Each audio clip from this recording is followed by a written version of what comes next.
Praise the lord. దేవుడు ఈరోజు మనకు అనుగ్రహించిన మాటలు.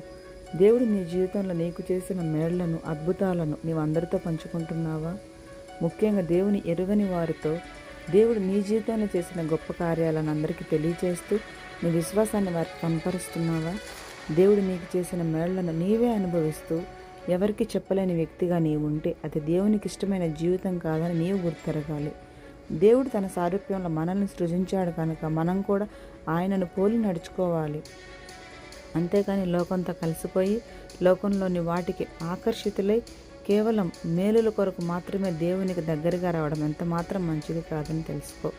కనుక నీ జీవితంలో వచ్చిన ఏ సమస్యనైనా విశ్వాసంతో ప్రార్థించి ప్రభువు నుండి కార్యాలను, గొప్ప దీవెనలను పొందుకొని వాటిని ఇతరులకు ప్రకటించడానికి ప్రయాసపడు.